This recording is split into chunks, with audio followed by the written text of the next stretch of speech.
Opinions expressed by talk show hosts or callers on KWRO do not necessarily represent the opinions of the staff and management of Bicoastal Media LLC, its sponsors, subsidiaries, or possibly anyone else on the planet.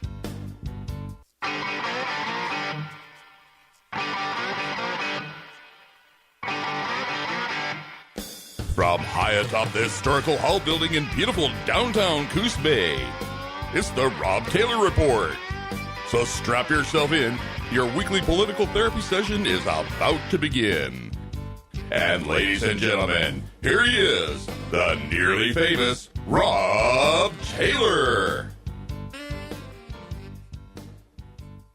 Hey, Coos County. Hey, I'm finally there. We were having a little bit of trouble with the mic. We're a multitasking station. When we're playing Lars, we'll do a commercial all at the same time, just for your entertainment.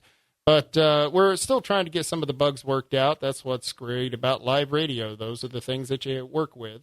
And we will eventually get all of those things worked out, and we'll get the station running a little bit smoother. And hopefully today's show will go a little bit better.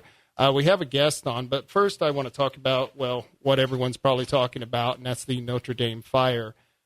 When I woke up this morning and was doing things and getting things done around my house, and finally turned on the news and saw that the 800-year-old Notre Dame Cathedral in Paris was burning, it was just a kick in the gut. As someone who is a Catholic, someone who has an Irish Catholic grandmother, it's something that I'm sure I'm going to have to call her tomorrow and console her a little bit, because it was something that was very emotional to me.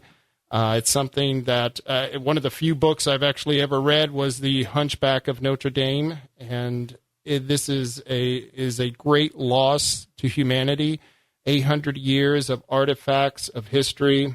Who knows? A lot of that was cleared out, I hear, for the construction that was going on.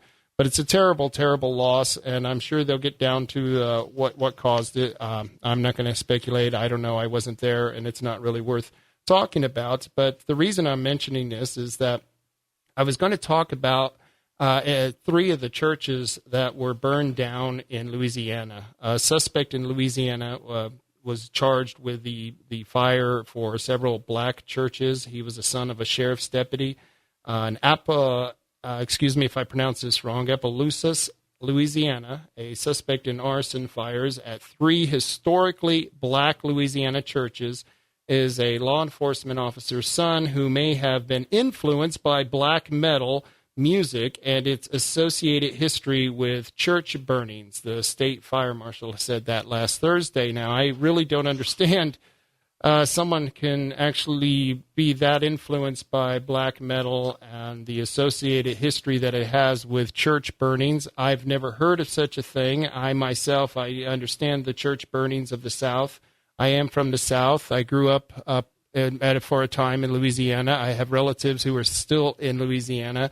And the reason I wanted to talk about this is that a lot of times people will associate people who commit these crimes with the Patriot movement. Now, this gentleman, his name was Matthews is his last name. I don't even want to use his full name. Was charged with 3 counts of simple arson on a religious building. State Fire Marshal H. Butch Browning said each charge carries a maximum penalty of 15 years in prison, and as far as I'm concerned, that's not long enough. The suspect, who has no history of violence or prior arrests, Matthews was active on a Facebook group that focused on black metal and heathenism and Nordic religious beliefs. Great. Really sounds like a sicko there. Someone has to be mentally disturbed to destroy someone else's religious house of religion, house of worship.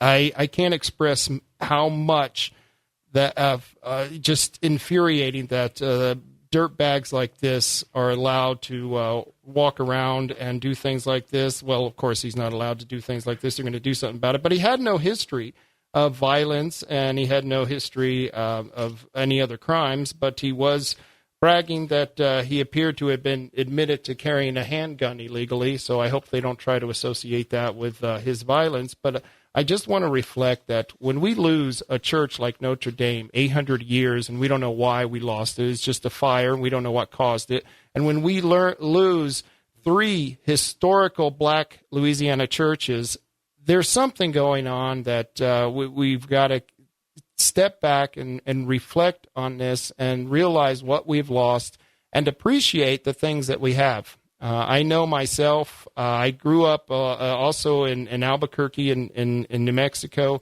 There were a lot of churches out there from the late 1500s that the Spaniards had built. In fact, if you go down to Albuquerque in Old Town, there's a church there that's over 400 years old.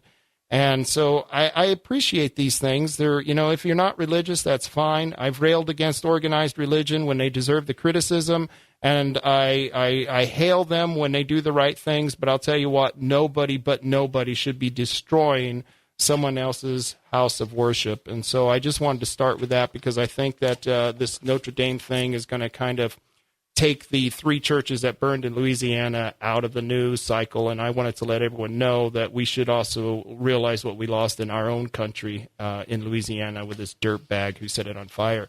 But we're going on to something a little bit more fun here. We are going to be talking to a candidate after the commercial break here, but I wanted you to let everyone know that the special district election that is being held in Coos County is going to be held on May 21st of this year. Ballots will be mailed out to all active registered voters on May 2nd, 2019. Voters should receive their ballots between May 3rd and May 9th. Military, overseas, and out-of-state ballots are mailed earlier, so you should be getting those at least by the 3rd and latest by the 9th. So if voters in Coos County have not received their ballot in the mail by Thursday, May 9th, they should contact the Coos County Elections Office. And I'm going to call over to Debbie Heller, who is our Coos County clerk, and see if she wants to come on the show in the next couple of weeks to talk about the election. But for voters new to Oregon, you must have your voter registration card postmarked and submit it to the Coos County Elections Office no later than April 30th of 2019 to be eligible to vote in the May 21st election. I wanted to get that out there. And when we get back, we're going to talk to a candidate for one of the positions for the North Bend School District. And with that, we'll be right back. Stop in today to the all-new one-stop gun shop, Hole in the Wall Gun Shop in Coos Bay. Your area leader in quality firearms. Hole in the Wall Gun Shop proudly features the top brands of new and used handguns, hunting rifles, black rifles, antique and collectible guns, ammo, mace, and more. Gun cleaning and repair, expert advice, and handgun safety classes for concealed carry permits are offered too. So stop into Hole in the Wall Gun Shop across from Cumion's on Highway 101 South in Coos Bay. We buy, sell, or trade.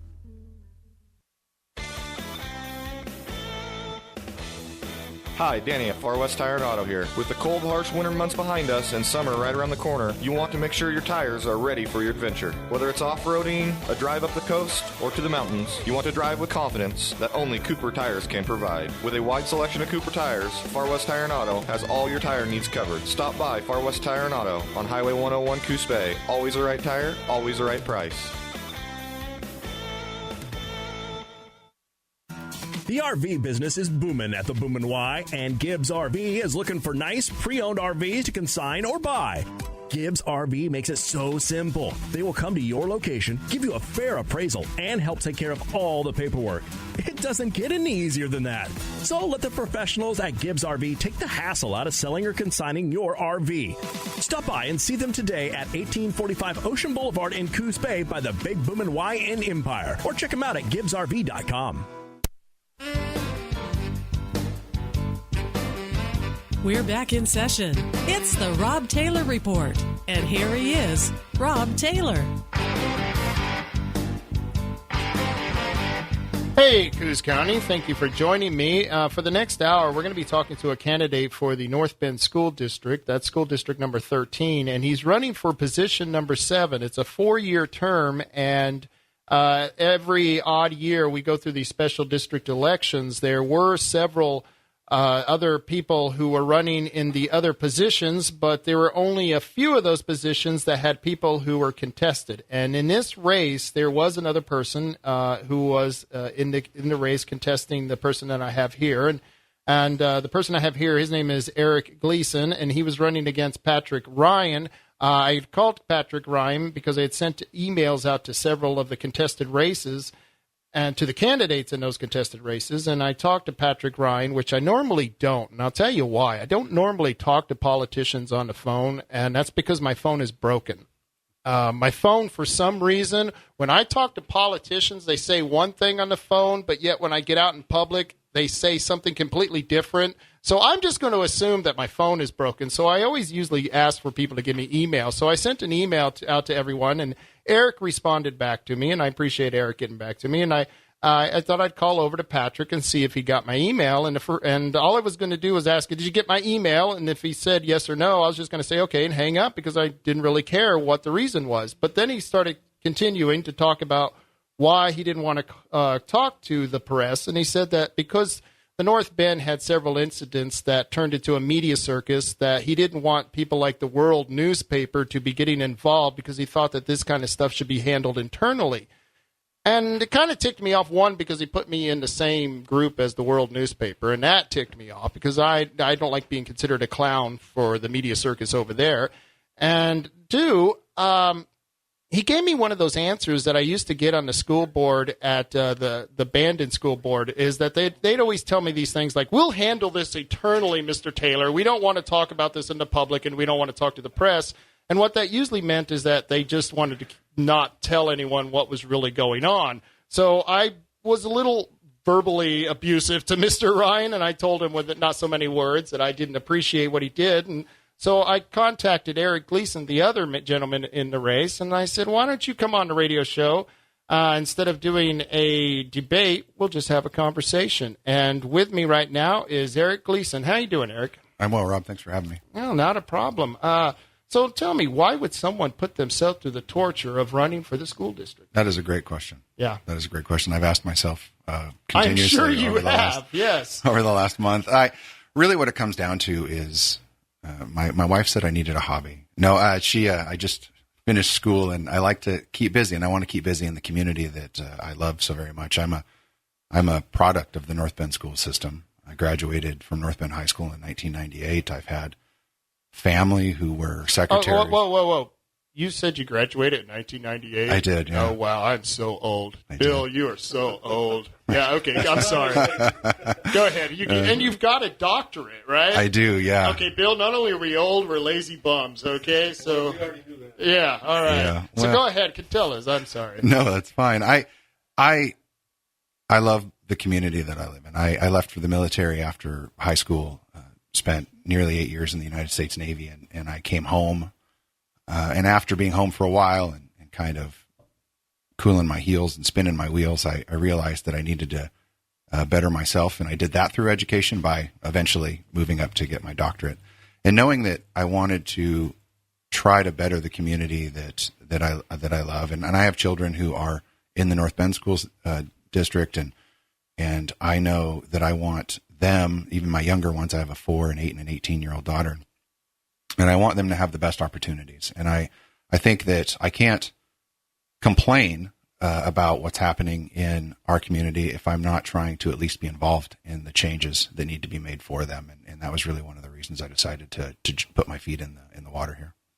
One of the things, and I'll be straight up with you, I put my son through the Bandon School District, and I was not happy with some of the things that were going on in the district. And in fact, I tell people, because I get complaints all the time from parents who have problems with their children and the school district. And they will tell me their problem, and they'll say, well, Rob, what should we do? And I'll be honest with you. I'll tell them straight up, get your kids the hell out of public school and homeschool your children. Now, that's coming from a guy who's already experienced, a school district in this county. And having dealt with other people's problems, what would you tell a guy like me or some other parent who's gotten to that point where our whole attitude is I've given up on public school. I would just rather, and if my son has grandchildren, I'm going to homeschool them. And because I do not want them to go to the Bandon School District, and I don't know about the North Bend School District, but I imagine a lot of them are the same. And so where would you be on telling someone like me? What would you say about your school district? How would you defend that? Well, I think that each individual has their own reason for that. And Rob, you have your reasons for why you feel that way about the Bandon School District. And I would honestly just want to kind of understand more why they would feel that way about the North Bend School District, because I'm sure there are parents out there that feel exactly that same way about every school district in every county in every state in Oregon or in the United States.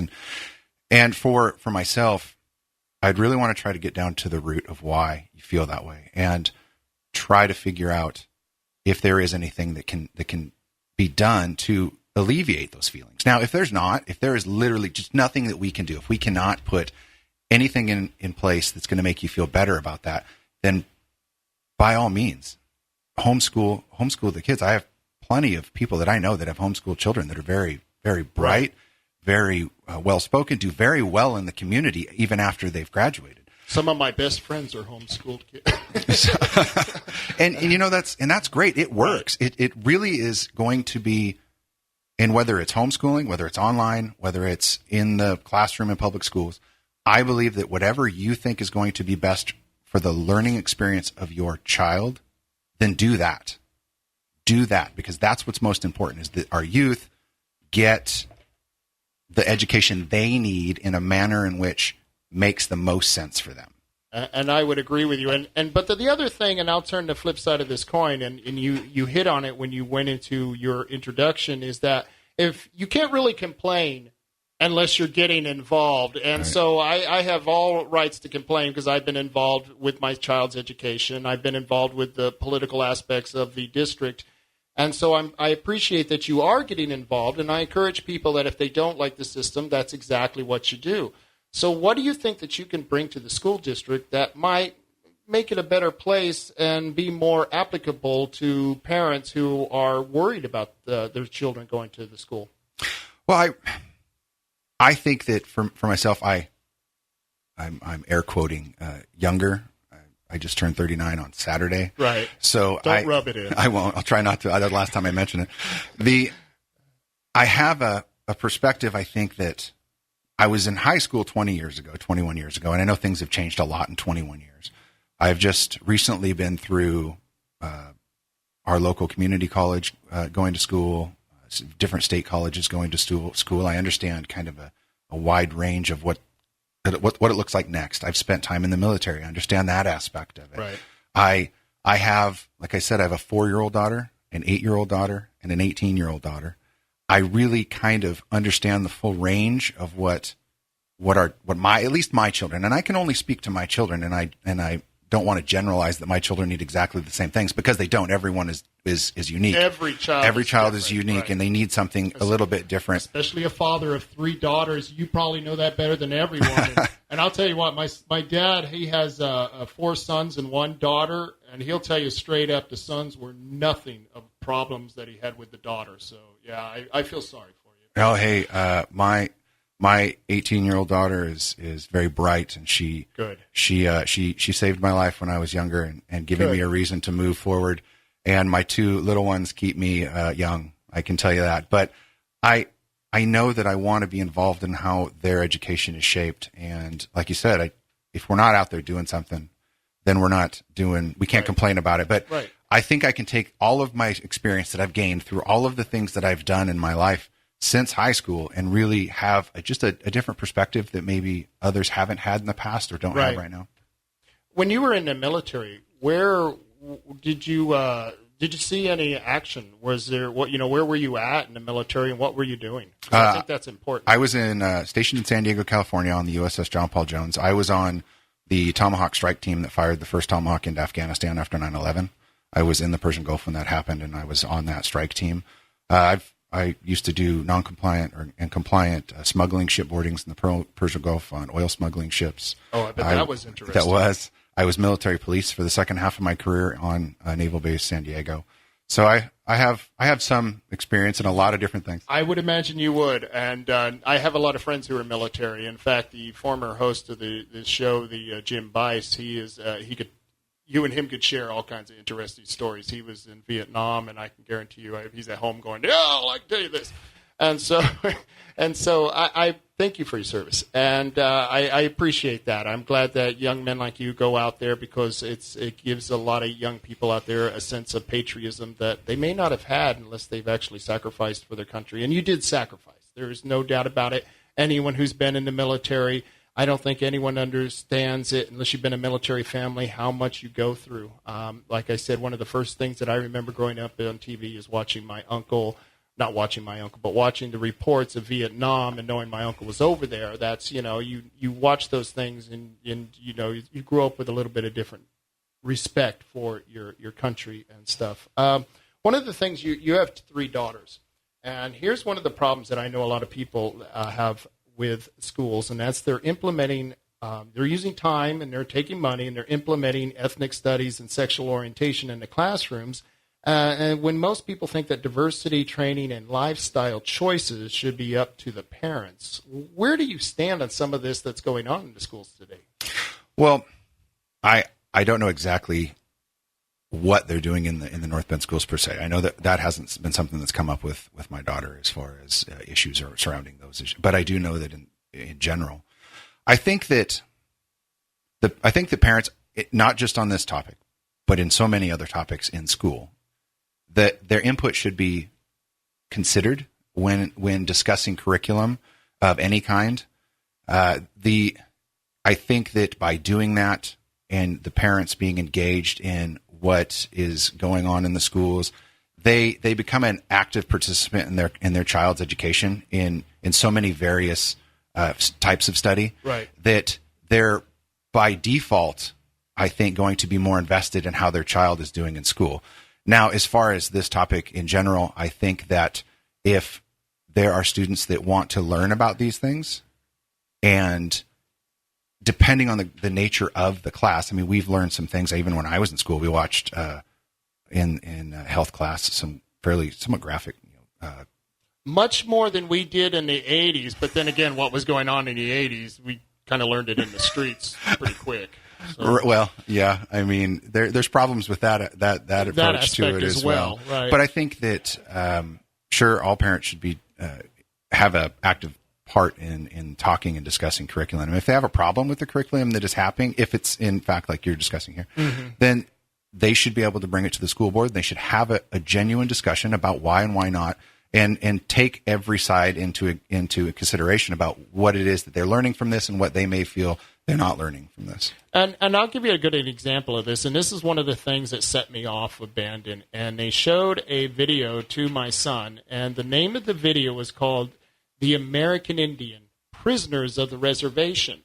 Now, to me, nobody's a prisoner of the reservation. I grew up down by the Navajo Nation, and anyone who's on the reservation can get off the reservation. Nobody's being held there against their will. Yes, they were moved there, but this was 100 years ago. But that's not what the video was about. It was talking about how Indians are kept basically held there because they've become dependent on government, which is true.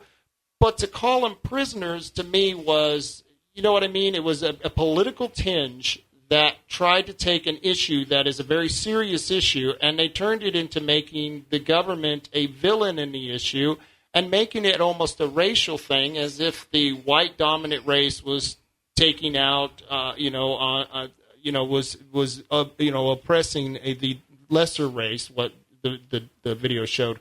What would you say to a parent who's seen a video like this, and the kid who's watched this, who gets angry? What are you going to tell a parent like me who comes up to you with these type of problems? Well, first of all, I'm going to watch the video. Right. I can't say or speak to the matter that the parent brings to me if I don't understand it fully myself.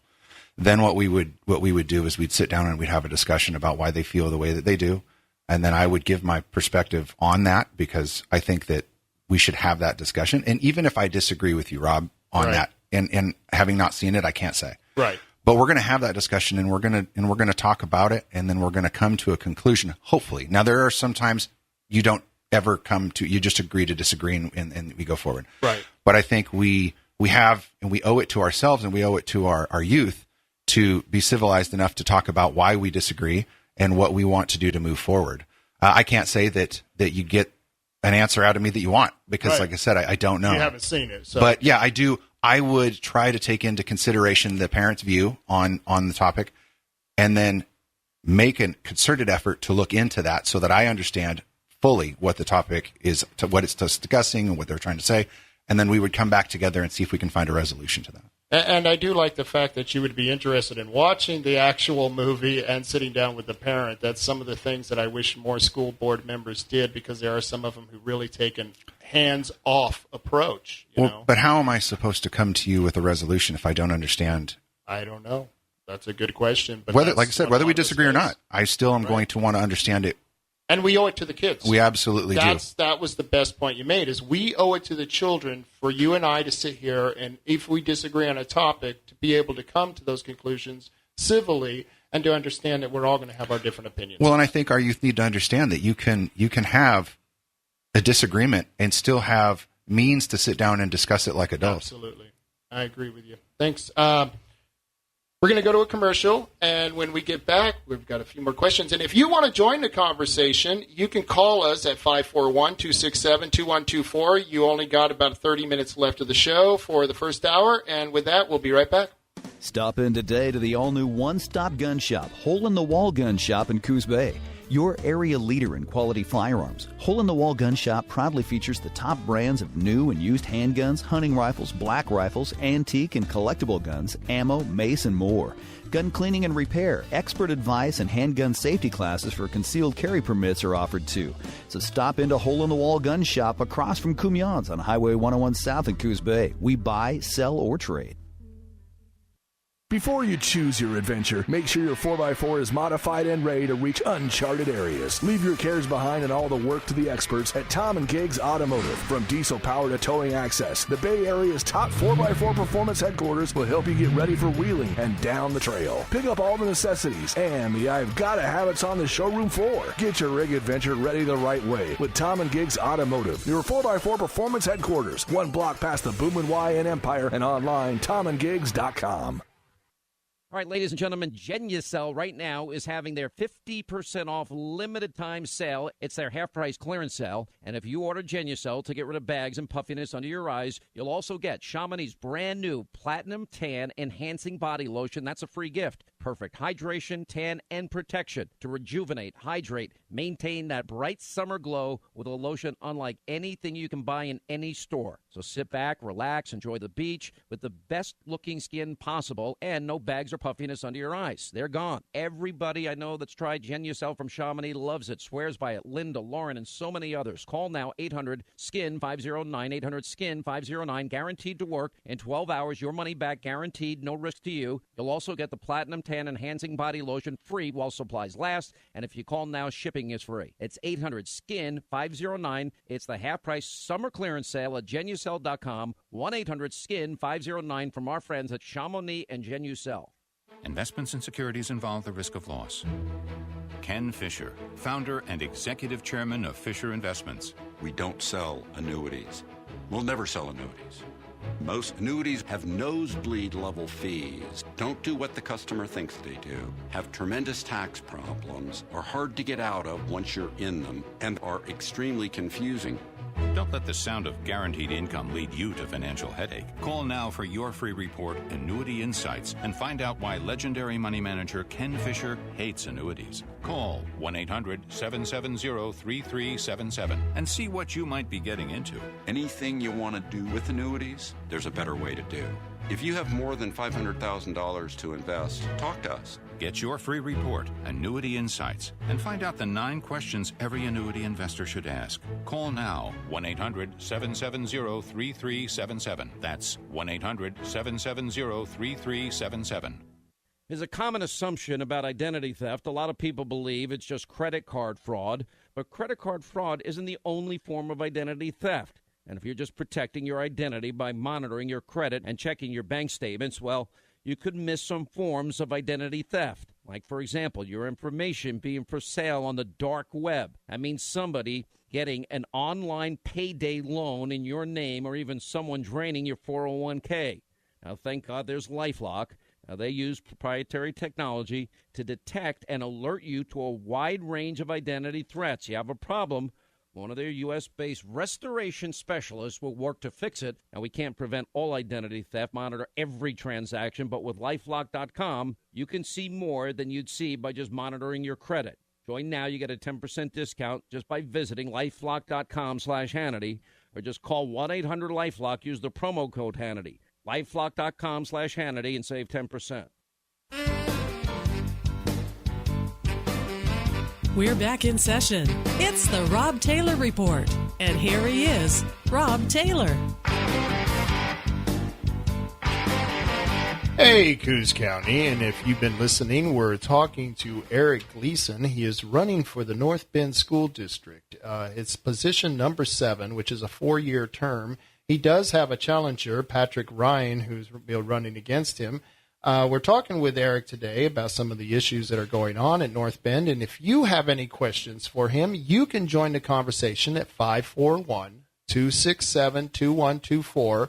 And we encourage you to call because I know many of you out there do have children in the North Bend School District, and I'm sure you probably have a few questions for Eric.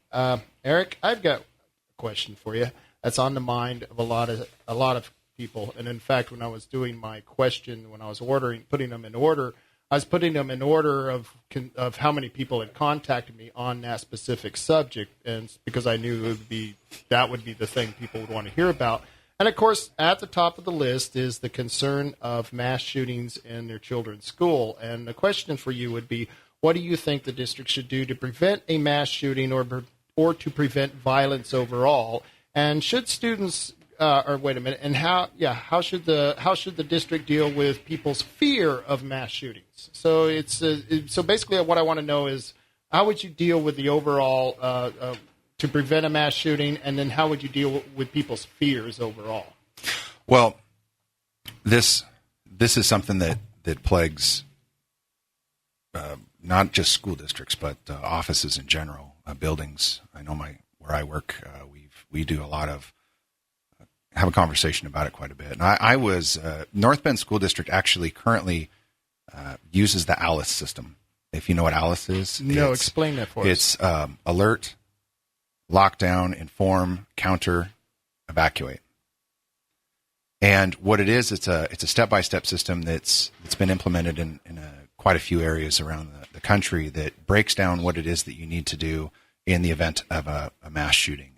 Alert, whether there's some sort of system to go into a place, very clear, no-code system to explain that there is a shooter or a threat in the building, where it's located, so that nobody's just walking out into something. And that's actually been complicated quite a bit by the Florida shooting that employed pulling the fire alarm. That has made it a little bit more difficult for the students and anyone who works in a large company or building that might have this issue. But they do this with the students, and I know North Bend School District has been implementing that for years. How are the parents involved with that program? What do you do with the parents on that? Well, I think that the parents, and it really needs to be stressed that I think that the parents need to go through the training themselves and understand what it is that I would think so. I'm actually an ALICE instructor, and I went through the ALICE course with North Bend and Coos Bay Law Enforcement a few years back, and I teach ALICE at Coos Health and Wellness. This must be something new because I don't remember this from our school, and my son graduated like 3 or 4 years ago. It's only about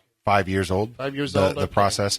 I think that we need to inform our parents on what it is that our students are doing and understand that there's something that needs to be done. I do help. My daughter goes to Lighthouse Charter School, and I help every once in a while with their lockdown drills and discussions regarding what it is the parents need to do. Like, we need to understand that when your kid's in school and something happens and they start sending texts, don't come to the school. Yeah. That actually complicates the situation. But a lot of parents don't understand this because they've never actually been formally given that kind of training. It's an hour and a half out of your day, and I think that it would benefit our students' parents to understand what our students are doing in these situations, so that if something were to happen, they understand the process that they're going through, that it's not a foreign thing. They get it. They really have a conceptual understanding of what our children are doing. And that's going to take training. One of the things when we had our new principal come to the high school, there were 6 of us parents at the football. It was just a regular session that we were having. It was just the football game, and we were up there for rehearsals. And she came up to us and she says, "I'm going around to introduce myself to all the parents." And I said, "Well, don't worry. The only 6 parents that ever do anything are standing right here. You don't even have to go any further than this." And we all laughed because all of us parents looked at each other and knew we always see the same 6 parents. which is very frustrating for those of us who do volunteer. So my question to you is, as a school board member, and this is probably something that's very difficult for principals and teachers, how do you get more parents involved with the education process? And especially when you got people like me who are involved and we're just absolutely, ticked off that people don't do more for their kids. I think you have to find creative ways to make that something that they can get involved in. I think that it's hard. A lot of parents are busy. They are. Families are busy. We've got 3 kids. Trying to make sure we're all at everything that they're doing is very difficult for all of us. The volunteerism and engagement in school, most parents are only engaged with the school when their child is having an issue, a problem, right? Right. If, hey, my kid failed their test, what the heck are you doing about it? Let's try to find it. But they only get involved in the extreme situations when they have to get involved. They really, busy families have a hard time volunteering. I know one thing that could benefit is finding, like I said, creative ways to do it. Is there's something that needs to be for crafts, say in elementary school. Yeah. If you need 100 hearts cut out, ask a parent if they've got time to sit down at night and cut 100 hearts. At least that's something. You're engaged in some aspect of it. You might not be able to go to every meeting. You might not be able to go to every play or everything you can do, but there are ways that you can get involved with your child's school, and it might only take 15 minutes out of your evening where you were watching the TV anyway. Going back to the school shooting thing, one of the things that has been suggested is that they take kids who are between the ages, or in the school between 6th and 12th grade, and force them to undergo a mandatory mental health examination for violent tendencies. Do you think that's something that's needed in schools today? I think if there is a reason for your child to have a mental health evaluation, that a mental health professional should do that in a medical setting based on the need of the child. Do I believe that there should be a blanket exam for our students? No, I don't. I don't, because between the ages of 6 and 12, there's a significant amount of chemical change going on. Boy, I remember those ages. It's been a long time. I probably wouldn't have passed that exam somewhere between those ages. The only school that I ever wanted, or the only building I ever wanted to blow up was a school building, and I never wanted to ever before or since. And that's kind of something that, maybe there's a lot of young men out there, we're talking about this, who just have this desire to destroy because they don't like what they're having to be forced to do. My problem with it is that I wasn't a very good student. I didn't think I was getting the attention that I wanted from the teachers, you know what I mean? And so I always had this, there was groups of people that I just didn't like there. We all fell into those little cliques. What do you do about those kids? How do you reach out to those kids who are in that situation? I want to just blow up the school. And I've heard this from guys my age. We've talked about, when we were going to school, I've never just wanted to burn down something so much as the school building. Why do, and I think this is something that's related to men. Why do you think that there's so many young guys who feel that way? Is it the authority? Is it the school itself? It's confusion. Confusion? Yeah, I think that your body is going through so much. Oh, yeah. And there are so many things that I think we believe we're supposed to be good at. We believe we're supposed to be entitled to. Right. And I think that when at that age you're told no, I mean, I think it's bad when I tell my 4-year-old no. Yeah. She gets upset. When we're kind of hormonal, pre-adult, we're not thinking too clearly about the vast majority of things that we do. Now, I think that there's room for conversation about that. Yeah, I think that there's always a way to sit down and say, hey, you know what? And I can say this retrospectively, looking back now, being 39 and having finished my doctorate, I was a terrible student too. Yeah. I struggled. No matter how hard I tried, I struggled. I got frustrated. I got angry. My parents were on my case.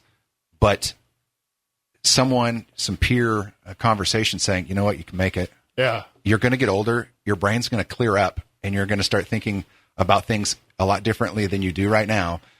So try to stay calm, move through it. Right. You're going to be okay. No sudden moves. Right. Yeah. Just because you're not great at it now doesn't mean you're not going to be phenomenal at it later.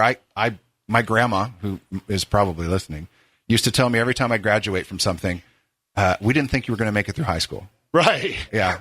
And now she introduced me as her doctor to everybody. So it's, things can change. The first year we had our son that first year, it's like, oh, look, he lived. Hallelujah. Yeah. Yay. Yeah. So, I totally get that. And I think you're right. And I think a lot of it is we need to reach out to a lot of disenfranchised, alienated young men who are confused, who are angry, and I think there are ways of doing that, and I'm glad that you hit on a lot of those topics. Your answer on the mental examinations, perfect, liked it. But I've got a giveaway. We're going to go to another commercial, and then we'll be right back. But first, I got a giveaway, and any of you know it's that time of the show when we have the McDonald's giveaway, one of the happiest places on earth, and there are 4 of them. You can get the one in Reedsport. You can get the one in Walmart. There's one in Coos Bay and one in North Bend. If you would like to get a free Happy Meal sheet with a buy one, get one free coupons and a coupon for a 1 free small McCafe beverage of your choice, a 1 free dessert of your choice, or a free breakfast sandwich of your choice, just be the third caller at 541-267-2124. And with that, we'll be right back.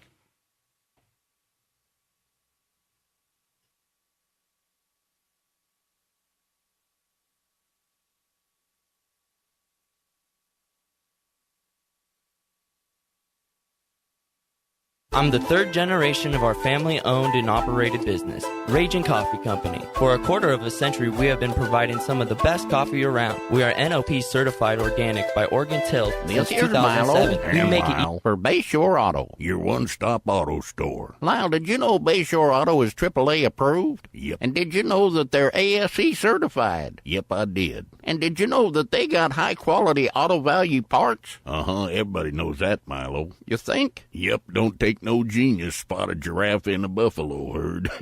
Bayshore Auto on Highway 101 at 1887 North Bayshore Drive. They stand real tall. Yep. Looking for a new or used firearm? You should get to know the friendly folks at World Pawn Exchange. Located at 1980 Sherman in downtown North Bend, World Pawn Exchange buys, sells, and trades firearms of all types. And with their extensive, ever-changing inventory, they could have just the right firearm for you. If they don't have that gun that you want in stock, they'll be more than happy to special order it for you. World Pawn Exchange in downtown North Bend, where you'll find more than you can possibly imagine. There's no reason to guess. The verdict is in, and the solid winner continues to be Herbal Choices. I think everyone knows why Herbal Choices is the leader. You and I see Herbal Choices the same way, like a part of our family. They know me when I come in, and they're always happy to show me all that's new, including Jim Belushi's new harvest. Hi, Jim Belushi here. My Belushi Farms private vault is exclusively here, Southern Oregon coast at Herbal Choices.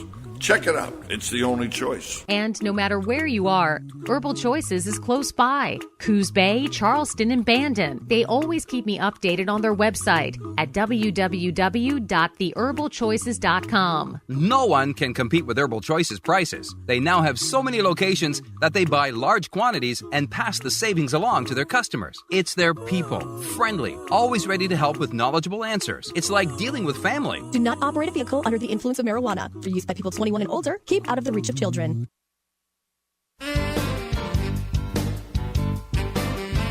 We're back in session. It's the Rob Taylor Report. And here he is, Rob Taylor.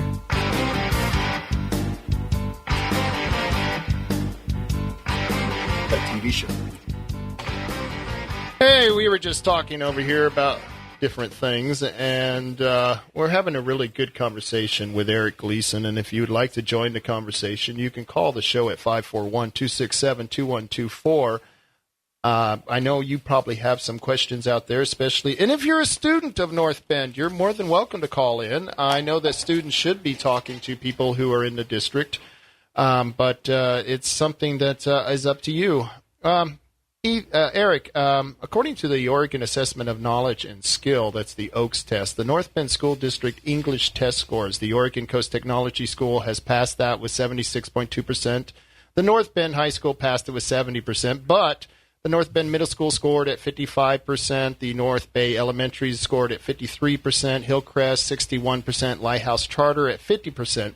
And then you have the OAKS North Bend School District math scores, And the Oregon Virtual Academy, I guess that's the online academy, got 26.7%. The North Bend High School District got 31.2%. North Bend Middle School, 41%. North Bend Bay Elementary, 41%. And Hillcrest got 63%.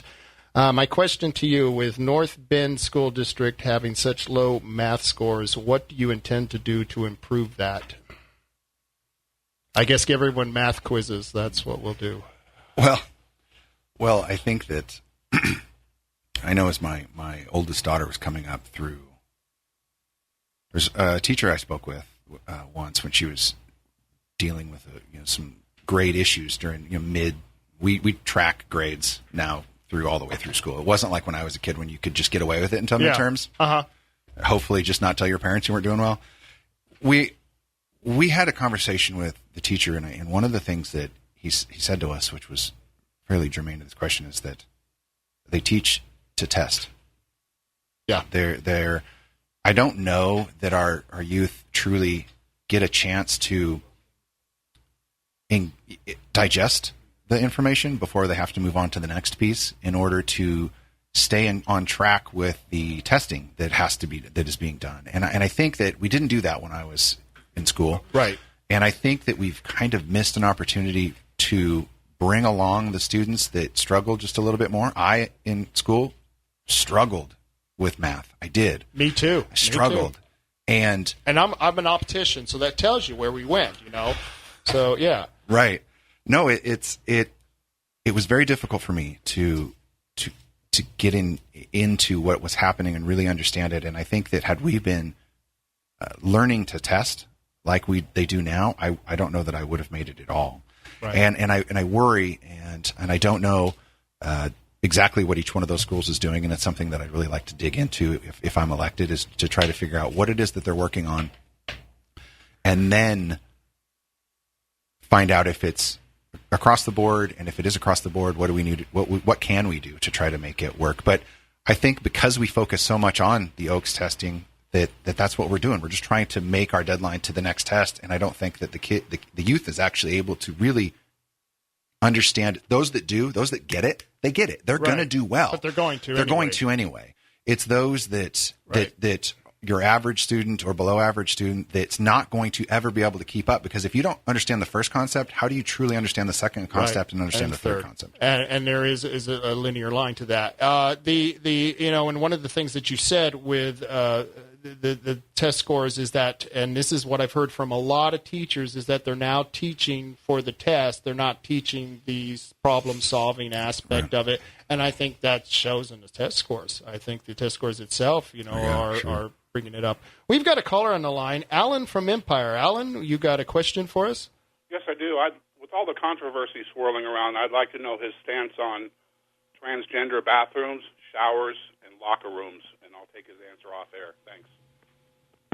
Did you hear that? Yeah, I heard the first middle part of it. The last part I didn't quite understand. But the question Alan was asking was about transgender bathrooms, locker rooms. I know that the North Bend High School has just put in 7. Right. And I think as a youth, you have a very hard time trying to figure out where you fit in life. And I know that I had some issues trying to just figure out who I was in myself at that age. And I think that there are certain youth that are going through things that I can't truly understand. I can't say that I can understand what they feel. Now, I think that it's not a whole lot for us to have a bathroom that wasn't being used. North Bend has transitioned a few bathrooms that were older, dilapidated, single-use bathrooms, and I don't see an issue with someone using that and the need that they would. We have family bathrooms, for certain places that you go. You've got, like if you went to the Walmart's got a family bathroom. What's a family bathroom? You mean the one with the baby thing that comes out? Well, yeah, they've got one of those in there, but yeah, it's so if you have to take your kid into the bathroom, things like that.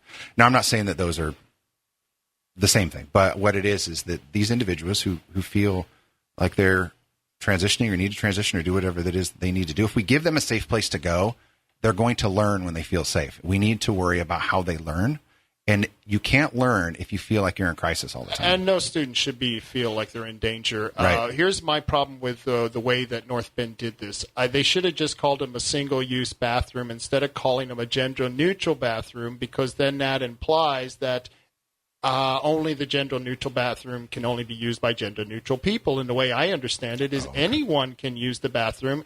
And as someone who I to this day do not like using public restrooms, and many times it's because there are so many, there's people coming in. People will bring their kids in, and when I get the kids wandering around behind me, I'm getting stage fright. Things don't work, and so I'm all for the single-use bathroom. And in fact, that was something that I promoted when I was helping my kid was.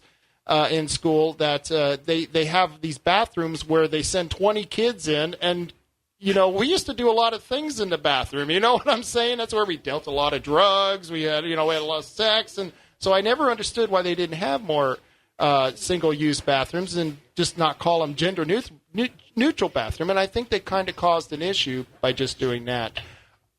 We're going to be heading out of here in just a few minutes, and I want to give you a fair chance. How can people get in contact with you, and what you got a few minutes. Tell us, maybe give us a final statement on the way out of here, and you'll hear that music start in a few minutes. So, well, if you want to get a hold of me, I've got a Facebook page. It's I want to get the name right. Can I look it up? Oh yeah, sure. Yeah, I should have known that because you liked me on Facebook. I did. I sent out your notice. I did. So. I wasn't creeping on your Facebook. I figured that. Yeah. It is Dr. Eric Gleason from North NBSD Position 7 on Facebook. If you want to ask me any questions or you have any statements that you'd like me to address, please come by the Facebook page and let me know. I hope that I can serve my community as well as my community has served me, and I want to do that as the Position 7 for North Bend School District and really get the youth engaged in their education and make them change makers for our community, whether it be in our community or leaving our community and coming back something a little bit different than they were when they left. And I think by doing that together, we can make our education system just a little bit more efficacious. All right. Well, thank you for joining us. Thanks, and with Rob. that, we'll be back.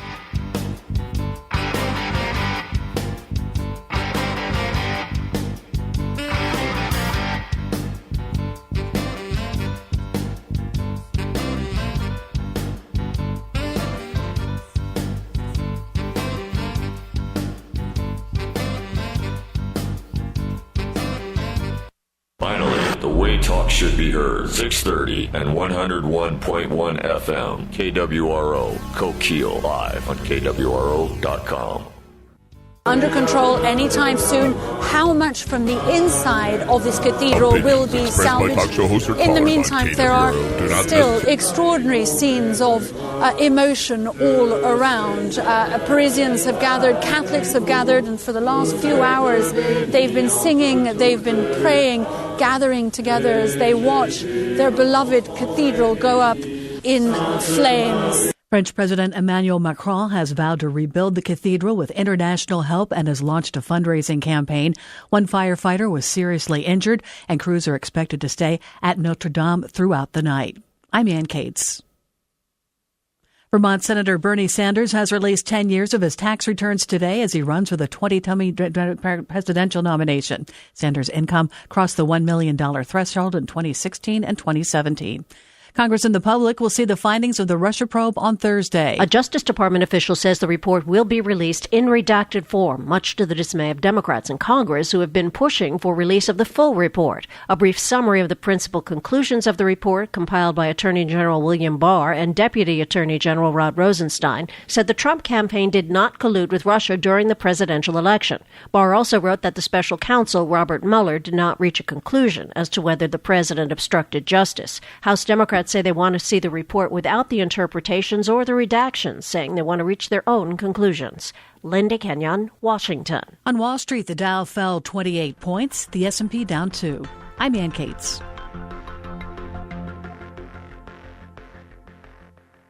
A new poll says more Americans approve of President Trump than they do the big media. That's why millions are tuning in to Newsmax TV, America's new conservative channel. On Newsmax TV, see Bill O'Reilly, Pat Buchanan, Alan Dershowitz, Mike Reagan, and more. Bill O'Reilly's No Spin News Show is on Newsmax TV. Get it on DirecTV Channel 349, Xfinity 1115, Dish 216, UVerse 1220, Fios 615, and Spectrum. Newsmax TV. Real news for real people. Finding great candidates to hire can be like, well, trying to find a needle in a haystack, but not with ZipRecruiter. Its powerful technology actively finds and invites qualified candidates to apply to your job. That's why 4 out of 5 employers who post on ZipRecruiter get a quality candidate through the site within the first day. So while other companies might deliver a lot of hay, ZipRecruiter finds you the needle in the haystack. Try ZipRecruiter now for free by going to ZipRecruiter.com/free. That's ZipRecruiter.com/free.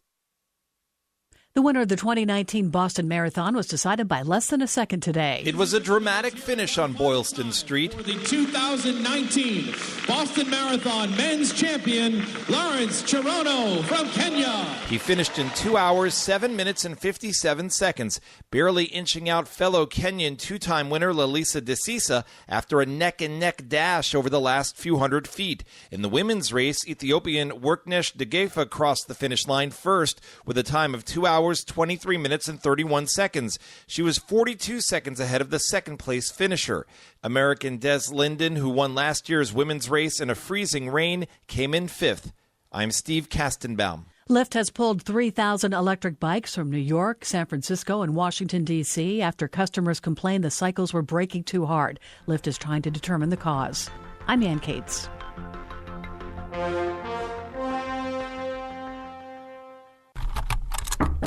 Hey, I just heard that people at my friend's company got sextortion emails. Yeah, it's a popular type of spear phishing attack. Wow, that sounds serious. It is. Scammers claim to have a compromising video of the victim and threaten to share it with their contact list unless they pay a ransom. What if they target someone at our company? We're secured with Barracuda Sentinel. It uses artificial intelligence to block spear phishing attacks, including sextortion emails. That's a relief. Protect your business at Barracuda.com. Barracuda, your journey secured.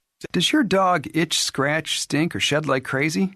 Come to Dynavite for help. Order a 90-day supply of Dynavite. Dynavite is nutrition. Pick up 2 bottles of Lico Chops, get the 3rd bottle free. New improved Lico Chops with omega-3, omega-6, vitamin E. And now, 6 extra direct-fed microbials. Even better for the digestive tract and immune system. Try Lico Chops. Buy 2, get 1 free. At Dynavite.com. DINOVITE.com.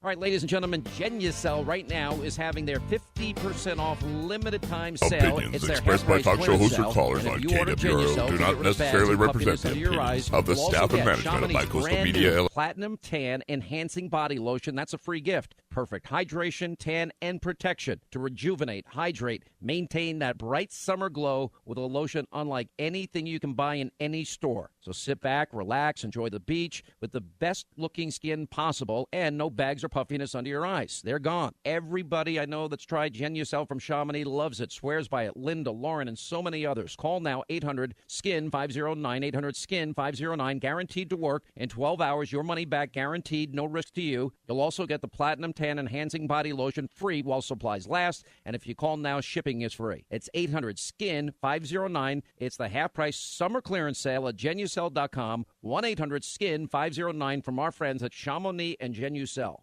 Investments and securities involve the risk of loss. Ken Fisher, founder and executive chairman of Fisher Investments. We don't sell annuities. We'll never sell annuities. Most annuities have nosebleed level fees, don't do what the customer thinks they do, have tremendous tax problems, are hard to get out of once you're in them, and are extremely confusing. Don't let the sound of guaranteed income lead you to financial headache. Call now for your free report, Annuity Insights, and find out why legendary money manager Ken Fisher hates annuities. Call 1-800-770-3377 and see what you might be getting into. Anything you want to do with annuities, there's a better way to do. If you have more than $500,000 to invest, talk to us. Get your free report, Annuity Insights, and find out the 9 questions every annuity investor should ask. Call now, 1-800-770-3377. That's 1-800-770-3377. There's a common assumption about identity theft. A lot of people believe it's just credit card fraud, but credit card fraud isn't the only form of identity theft. And if you're just protecting your identity by monitoring your credit and checking your bank statements, well, you could miss some forms of identity theft. Like, for example, your information being for sale on the dark web. That means somebody getting an online payday loan in your name or even someone draining your 401k. Now, thank God there's LifeLock. Now, they use proprietary technology to detect and alert you to a wide range of identity threats. You have a problem, one of their U.S.-based restoration specialists will work to fix it. Now, we can't prevent all identity theft, monitor every transaction, but with LifeLock.com, you can see more than you'd see by just monitoring your credit. Join now. You get a 10% discount just by visiting LifeLock.com/Hannity or just call 1-800-LifeLock. Use the promo code Hannity. LifeLock.com/Hannity and save 10%. We're back in session. It's the Rob Taylor Report. And here he is, Rob Taylor. Hey, Coos County. Thank you for joining us here. I want to thank my last guest, Eric Gleason, for joining us. If you get a chance, check out him and the other people who are running in the North Bend School District race and the Coos Bay School District and all the other districts that are out there running. I think the port has some candidates, and so does the college. I want to change the issue here before I go on to my next two guests. We are still in the opt-out phase of the historic preservation designation in Coos Bay. As many of you know, that on November 1st, 2018, the Confederate tribes of the Coos, Lower Umpqua, and Siuslaw, I sure to get a lot of complaints for mispronouncing that, but the Siuslaw Indians filed an application to place 20 square miles of land surrounding the Coos Bay on the National Register of Historical Places. Now, what this does is going to put a whole new bunch of rules and regulations upon your property if you do not opt out. And the group who's running this is the Coos Concerned Property Owners, and they have opened up an office on 281 South Broadway, which is in downtown Coos Bay, which is just a few doors down from the Prefontaine mural. And their hours are Monday through Friday between 9 a.m. and 6 p.m., or you can go to their website, the CoosConcernedPropertyOwners.com. And the only way to stop the government from listing the area on the National Register of Historic Places is for a majority of affected landowners to file an official historic district objection form with the state of Oregon by May 10th. So I'm telling you this is because your time is running out. You have to get that filled out. You have to get it notarized. Then you have to get it signed, and then you got to submit it. And if there are any errors, you got to get that corrected and resubmit it by the May 10th deadline. So they don't make it easy for you to opt out. You know, if I ever could create a law, it'd be a law that you can never opt me into anything unless I give my permission. Hole in the Wall. One of my fine sponsors over there at Hole in the Wall has premium Cannon fuse now in stock. Kenny has a 24-second he has a fuse that has a 24-second burn rate, and it is selling for 50 cents per foot. Cannon and dynamite still not included. Bayshore Auto and RV is looking for a shop helper with knowledge of light mechanical and a good driving record. And if you are good with people, then you need a job and you're excellent with mechanics, and this is a good place to go. It's the Bayshore Auto and RV. That's right there on Highway 101. I want to give a little bit of mention to Bandon. I know I'm going to pick on Bandon here. It's bound to happen. And the mayor of Bandon, old Mary Shamhorn, we'd like to call her lying Mary Shamhorn, but we got to give Mary some credit today because old Mary actually had a very good, she had a moment of lucidity, which means she talked to somebody who had a little bit of knowledge of the subject that she had made a decision on, and that was the road diet for Bandon. They were planning on closing down 4 lanes down to 2 lanes. Why? Because they're nuts.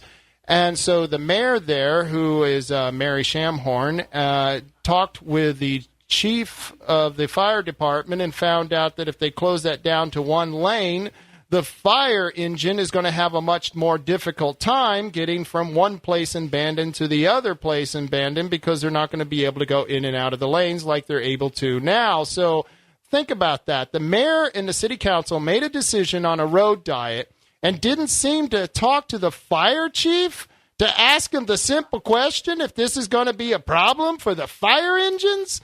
Really, Mary? Okay. Well, that's just the way things go. What can I say? And our next guest, we've got Dan and Tressa Berg here, and they're going to be discussing with us about a new barn they're building on the Coos County Fairgrounds. Dan, how are you doing today? Pretty good. How are you, Rob? Oh, man, I'm doing incredible. I'm glad to hear somebody's working on the fairgrounds. You know, as someone who goes there almost every year with my petitions for this, that, and the other thing, it's something that I think needed to be done for a long time. Tell us about it. What's going on down there? That is true.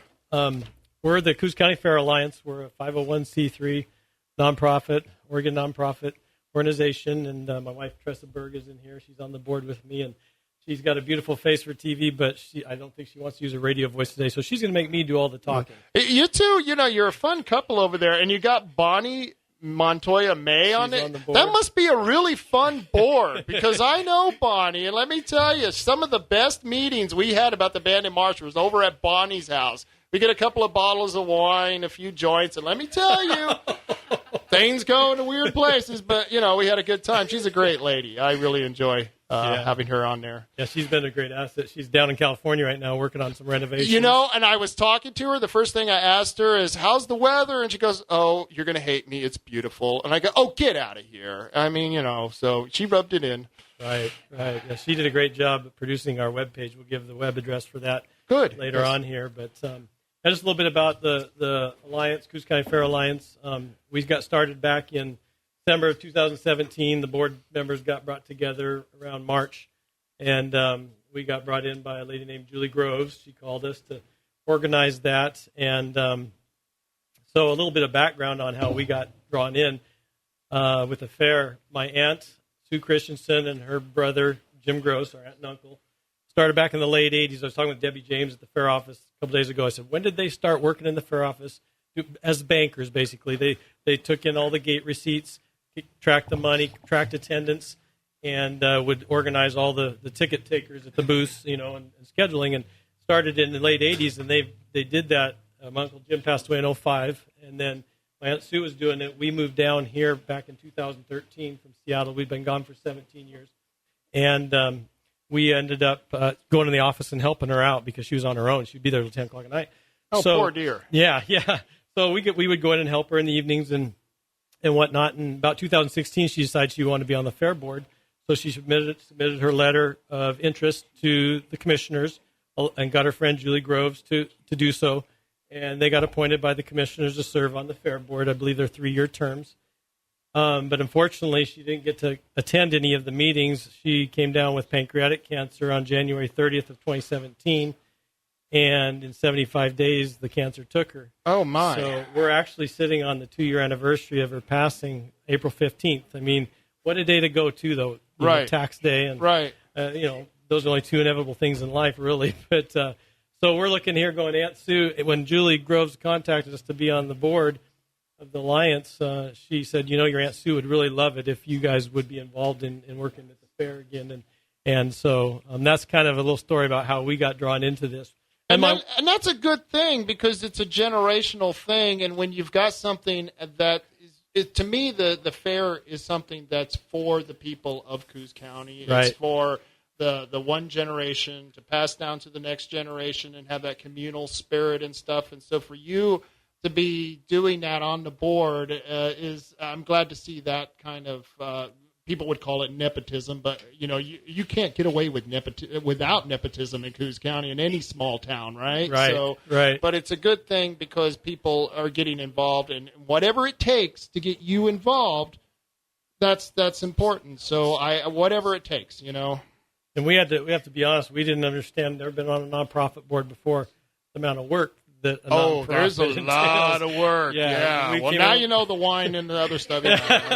We really came in with the blinders on. And one thing Aunt Sue would always tell Julie, she was telling me this the other day, is let's just get it in and get it done. And she worked at the fair office for many years and saw the buildings, the depletion of the buildings, and wanted to get in and make an effort to do her part too that way. So we're in collaboration with the Coos County Fair and Rodeo Board. Of course, they manage the fairgrounds, and they put together a master plan of projects that we, the Coos County Fair Alliance, could pursue and overseeing and getting construction done for it. But now let me ask you, They didn't have a nonprofit before. This was all a government entity driven by the government, and I'm sure Bonnie probably had a lot to do with the nonprofit. I'm sure that's... Actually, Bonnie got brought in. It was Julie Groves is the one that spearheaded that. Good. Yeah, kind of a fundraising effort to get things That was done. very smart of Julie to do that, because that was the way to go with this, because you could pull in a lot more funding for it than as if it was a government entity, because people like giving to the nonprofits. Exactly. Yeah. Right. A little easier to fundraise that way, definitely. So I'll just read our mission statement. We are at Coos County Fair Alliance, and we seek the best county fairgrounds possible for all residents of Coos County by providing attractive and functional facilities, instrumental in promoting tourism, advancing the science of agriculture, horticulture, household arts, and family living, and encouraging community participation through competitions and exhibits both during the annual county fair and in year-round use of the fairgrounds. And the Coos County Fair Alliance, our goal is to fundraise, as we were speaking about, and fiscally manage the funds in order to assist the Coos County Fair and Rodeo Board in their efforts to improve and maintain the facilities on the Coos County Fairgrounds. And if people want to take a closer look at what we're doing and our projects and even donate to the projects, you can go to our website at cooscountyfairalliance.org. That's cooscountyfairalliance.org. Right now, I'm going to walk you through some of the projects we're looking at in the future, and we'll come back down to the one we're going to talk about today, the livestock barn. Okay. Because we have some projects that the Fair Board has put together when they put that master plan together to look at. So looking a couple years down the road, really need to get a permanent sound stage down at the fairgrounds. They've had a portable stage in there. It's not very big, and it'd be really nice to have a permanent sound stage. The location of that. And a racetrack right next to it. Yeah. Right around the fairgrounds, sure. And you know what? If you did actually have a permanent sound stage in there, you might be able to get more mainstream groups, right? Right. And even concerts throughout the year, potentially, instead of just during the fair. I'm all in, because at my age, I can actually afford to go see the concerts, because, they have all gotten old and, their songs aren't number one, so they come out to the fairs. Right. And one of the reasons me and my wife go to the fair in Douglas County is we saw Billy Idol. We've seen Leonard Skinner, and of course they're all old as heck, but, I'd like to see that Still here in our music. county. I think we could bring a lot of people out here Right. for stuff like that. Right. And along with that, we'd like to put in some RV hookups for people who come to the fair that don't want to dry camp, or, put in a year-round facility for RVs to come in and utilize the fairgrounds that way. Another project that we have in the works is the food pavilion. Now, the food pavilion that sits down there, I believe, was built in 1938. Yeah. It's old. It's seen its not better Notre days. Dame old, but it's old. Yeah, that's right.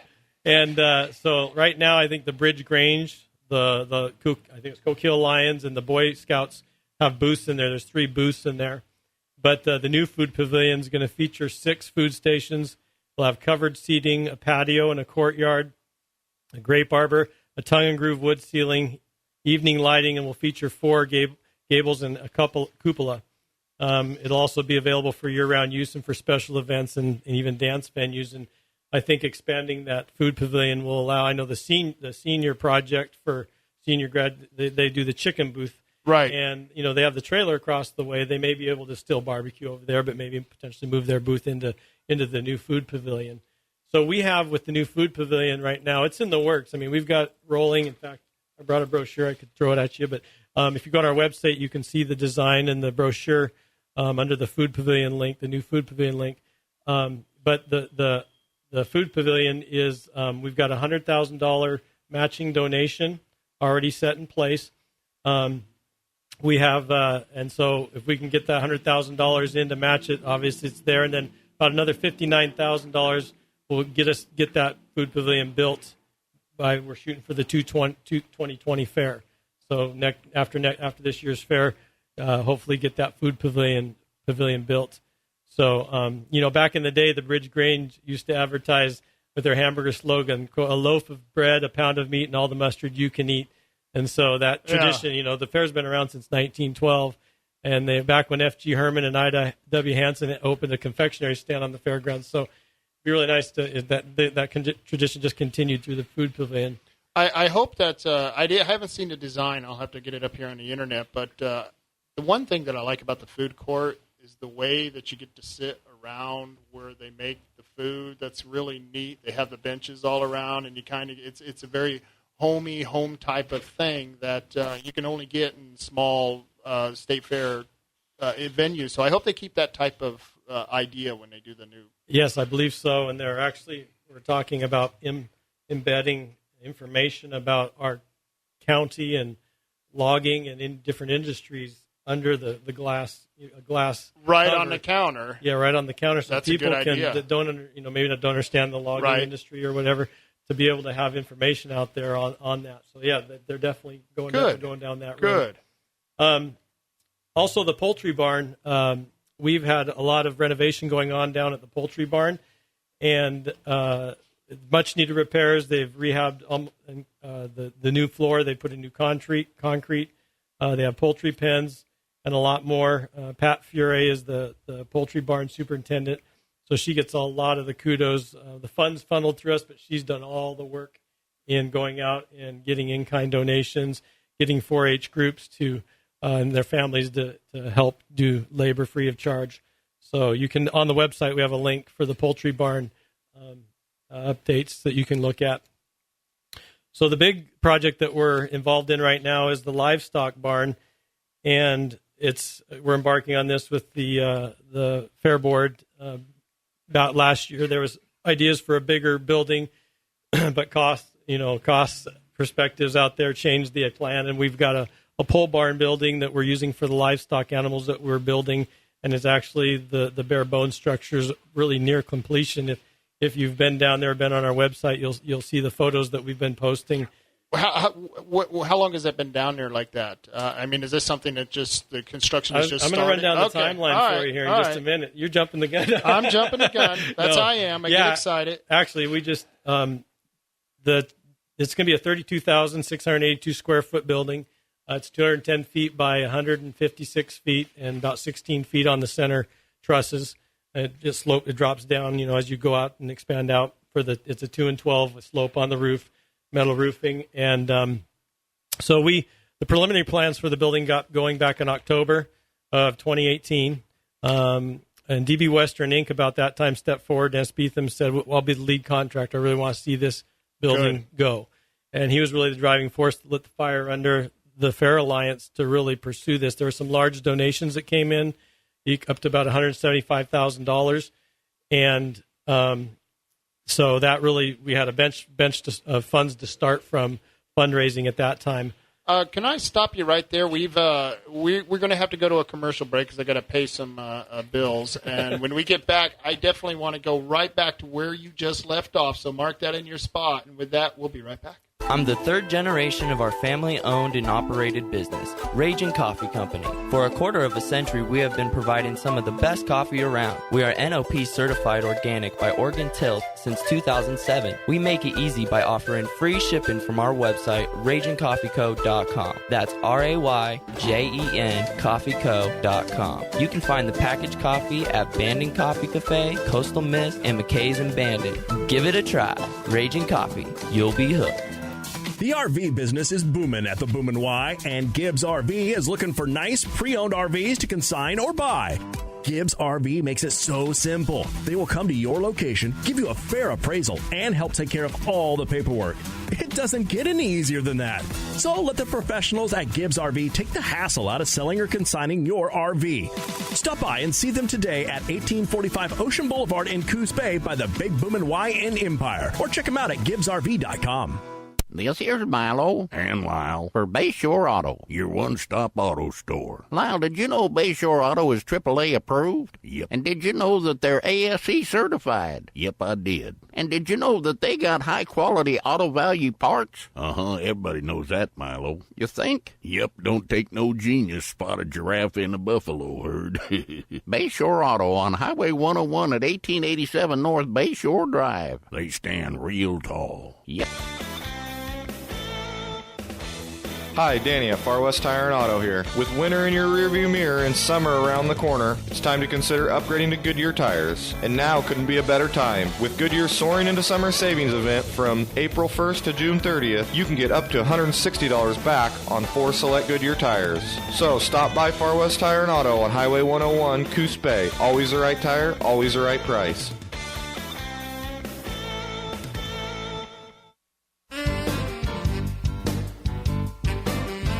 We're back in session.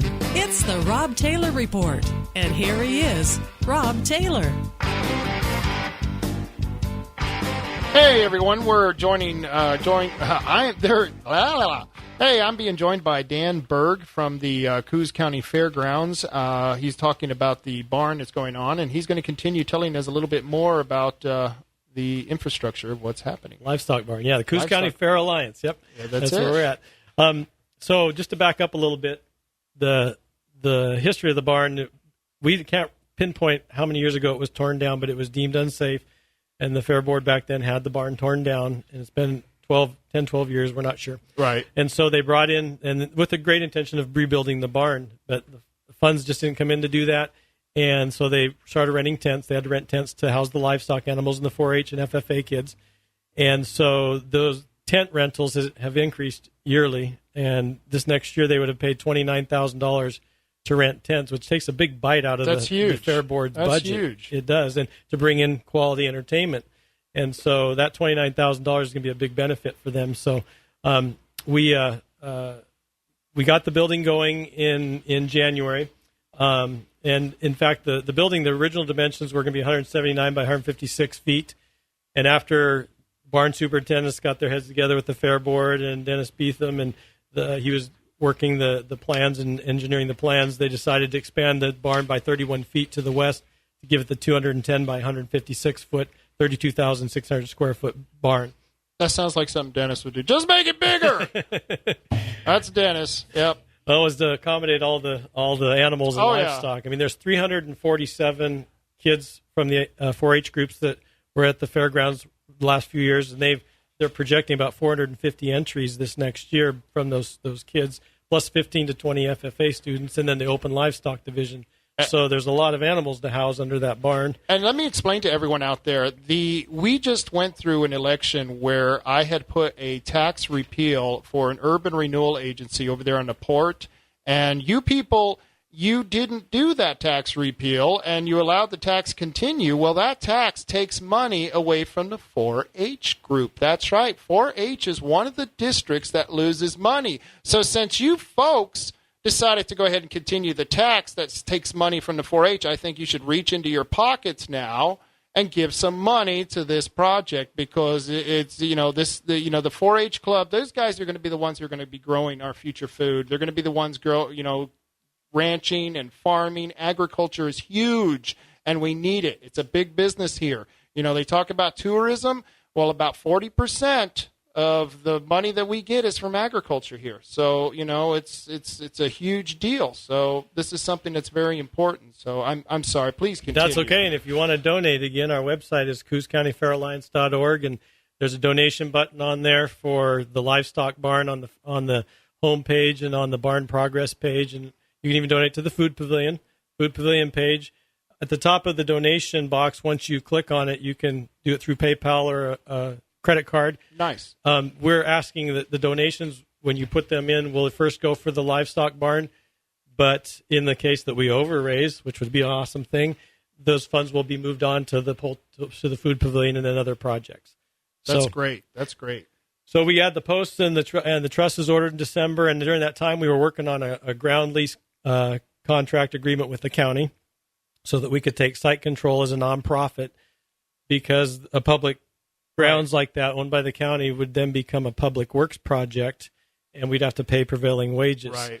So we hammered out that lease. We did go through BOLI and got a waiver just to make sure. We didn't want to get bit in the end, so that took a while. And we spent some time on the phone with BOLI, and we did learn that with the new food pavilion that we do not want to put in solar panels right now, because that automatically deems the state legislature changed the public works definitions, which is very fluid, I heard, at times, to say that any project that has solar panels in it is an automatic prevailing wages job. Oh, boy. So we're holding off on the solar panels in the food pavilion, but we can get those installed later on. The irony of that whole thing is just oozing with somebody who just wants to say, see, I told you so. Yeah. So in January 14th, we really got the project kicked off. We needed some gravel to come in on the northwest and northeast corners of the livestock barn site. It was real low. It's a little lower and real damp and wet. So we need some gravel to reinforce for the big boom trucks that we're going to come in to put in the posts and the trusses. And Merchant and Reed, sand and gravel out of Powers, stepped up. Huge. Nice. John Bushnell talked with him on a Thursday. He says, hey, our trucks are in the area on Monday. How much gravel do you need? And I about fell over. So I spent the weekend trying to get a hold of Dennis Beetham as our lead contractor. And they brought in 200 yards of gravel-free donation, trucked it all down for us. It was awesome. It was 31 degrees that morning. It was very chilly, but it was a great start to the project. Good for you guys, man. All right. So they began augering holes then for the 84 posts that were going up. And these are 8x12 pressure-treated posts, 5 feet deep, 8-inch concrete footings. They started augering all the holes on January 14th. Poured the concrete footings on the 24th. Posts got delivered on the 28th, the first set. January 29th, the posts started going up. And by the 31st, they had the first 3 of 6 rows of posts set. And then the concrete backfill came in that day. We purchased the concrete. But the nice thing about that day was Bandon Concrete was in the area doing a job for City of Myrtle Point. They had some extra yardage of concrete. Heard we were pouring the backfill for the posts and came down and donated the concrete. Which I know those guys. Those which are great then guys. led into later on, they donated another 10 yards of concrete and finished filling the holes for us. So that was a wonderful donation from Bandon Concrete. It's amazing what we can do if we all just come together and start, using those different talents that we all have. We all have a means, we all have a means for something. So it's nice that we can come together collectively and pull this together. This is great. Right. So they started placing the trusses on February 15th and back in February, and by the 15th the purlins were going up, and the 18th they started. It was a rolling project, so the tins started going up, and then by February 21st they put the last 42 posts in and backfilled those with concrete. And the subcontractor that's doing the work is Morrison Gaderos LLC. They do some great work. And Keith Morrison has been wonderful, and his team. They've worked hard and diligently, and he's actually gave an in-kind donation through reduced labor costs for the project, which has been beneficial to our budget. And then on April 12th, all the tin on the roof was up, and they're putting the metal sheathing on the gable end trusses. I don't know if we have any pictures of that up on the website yet. And April 29th. Lloyd Electric's going to come in and start the electrical and lighting. And he's also giving us reduced labor rates on the project. So things are rolling along. It's for the kids, the 4-H kids. They've been under those tents for how many years? Right. And one of the first fundraising presentations we did was at the Coos County Livestock Association annual meeting dinner. We're members of the Livestock Association. I called the president, Mark Eisenhart, and said, hey, get me on the docket. I want to promote the livestock barn. This directly affects all those ranchers here. And so we were there, and the FFA kids from Myrtle Point were there helping serve dinner and whatnot. And we put out our poster boards, and the girls, 4 or 5 girls came over, and they said, oh, no way, you guys are building a livestock barn for us? And we're like, yes, we're going to try to get it done. I said, if you guys go around and get people to donate tonight, that'll help us, pass out the flyers for us. And one of the senior girls looked at us, and her eyes dropped, her face dropped. She said, oh, but I'm a senior. I said, we'll try to get it done this summer for you. And so that was the kickoff. But the kids, like I said, there's 347 4-H kids, 15 to 20 FFA kids. They do mentorship programs in the 4-H program through Clover Buds and Little People Showmanship to bring up the younger generations. Right now, when we were starting the project, we came up with a bare bones budget just to get the bare structure built, because we were in a time crunch to get it done before fair. So our lease runs out July 16th, and Dennis Beetham was pushing us. We got to get going. So in a contract for the bare bones, we were mandated to have 75% of our funding in before we started, which was, understandable because they didn't want a few posts to go up and then we couldn't finish and then the fairs come and then we're stuck. Right. So we got that. The bare bones budget was $343,000. We've had $284,000 in cash donations, another roughly $30,000 in in-kind material donations. Wow. So we're about $313,000. We're about 25, depending on where our next labor invoice comes in from Morrison Guerrero's construction. We're about $25,000 out from covering the bare bones. Nice. Now, go ahead. Well, I got to do another giveaway, and we're going to do some commercials. Well, I'm sorry, we're not going to do a giveaway?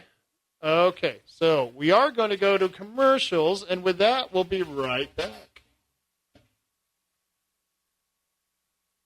I'm the third generation of our family-owned and For 20 operated... years, the Oregon Firearms Federation has been Oregon's only no-compromise voice for gun rights.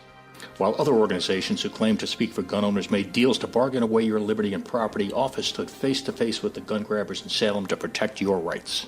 But there's never been a more dangerous time to be a gun owner in Oregon, and we need your help. To become part of the fight for Second Amendment rights and to sign up for free legislative alerts, please visit our website at OregonFirearms.org. That's OregonFirearms.org. All right, ladies and gentlemen, Genucel right now is having their 50% off limited time sale. It's their half-price clearance sale. And if you order Genucel to get rid of bags and puffiness under your eyes, you'll also get Chamonix's brand new Platinum Tan Enhancing Body Lotion. That's a free gift. Perfect hydration, tan, and protection to rejuvenate, hydrate, maintain that bright summer glow with a lotion unlike anything you can buy in any store. So sit back, relax, enjoy the beach with the best-looking skin possible and no bags or puffiness under your eyes. They're gone. Everybody I know that's tried Genucel from Chamonix loves it, swears by it. Linda, Lauren, and so many others. Call now, 800-SKIN-509, 800-SKIN-509, guaranteed to work in 12 hours. Your money back guaranteed, no risk to you. You'll also get the Platinum Tan Enhancing Body Lotion free while supplies last. And if you call now, shipping is free. It's 800-SKIN-509. It's the half-price summer clearance sale at Genucel.com. 1-800-SKIN-509 from our friends at Chamonix and Genucel. Investments and securities involve the risk of loss. Ken Fisher, founder and executive chairman of Fisher Investments. We don't sell annuities. We'll never sell annuities. Most annuities have nosebleed level fees, don't do what the customer thinks they do, have tremendous tax problems, are hard to get out of once you're in them, and are extremely confusing.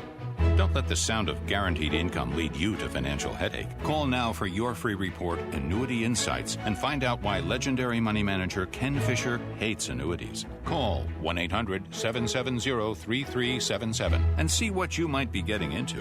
Anything you want to do with annuities, there's a better way to do. If you have more than $500,000 to invest, talk to us. Get your free report, Annuity Insights, and find out the 9 questions every annuity investor should ask. Call now, 1-800-770-3377. That's 1-800-770-3377. There's a common assumption about identity theft. A lot of people believe it's just credit card fraud, but credit card fraud isn't the only form of identity theft. And if you're just protecting your identity by monitoring your credit and checking your bank statements, well, you could miss some forms of identity theft. Like, for example, your information being for sale on the dark web. That means somebody getting an online payday loan in your name or even someone draining your 401k. Now, thank God there's LifeLock. Now, they use proprietary technology to detect and alert you to a wide range of identity threats. You have a problem, one of their U.S.-based restoration specialists will work to fix it. Now, we can't prevent all identity theft, monitor every transaction, but with LifeLock.com, you can see more than you'd see by just monitoring your credit. Join now. You get a 10% discount just by visiting LifeLock.com/Hannity, or just call 1-800-LifeLock. Use the promo code Hannity. LifeLock.com/Hannity and save 10%. We're back in session. It's the Rob Taylor Report. And here he is, Rob Taylor. Hey, everyone. We're going to go straight to Tim from Tom and Gigs. Tim, how you doing? Doing fantastic. I'll try to make it quick today. You guys are a busy day, man. That's awesome. Yep, we are a little busy today. That's good. So are we, and that's a good thing. Monday, and before we know it, it'll be Friday. So, but yeah, we're doing a lot of inspections today. A lot of people are, I think, maybe thinking the sun's going to start shining pretty soon. So we're going to have some, good springtime and summer coming. So nice time to get your rig checked out now before shops really get swamped in the summer. That way you got a way to, plan ahead a little bit better. It's always last minute deal, and there's always going to be that. And, I'm probably guilty of it as well, but don't wait until the last minute to get your rig looked at when you think you're going on vacation in a couple days. It's best to be do your due diligence and be a little proactive and get down to a shop, whoever it is, whether it's us, whoever you trust, and get it checked out.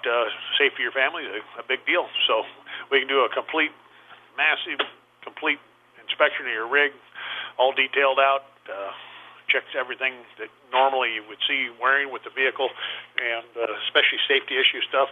And those are the things you always want to address first. But, if you need a bed liner done, need a tonneau cover, need a winch for your Jeep or your truck, nerf steps for your vehicle so the little woman can get in easier, and, happy wife, happy life, they say.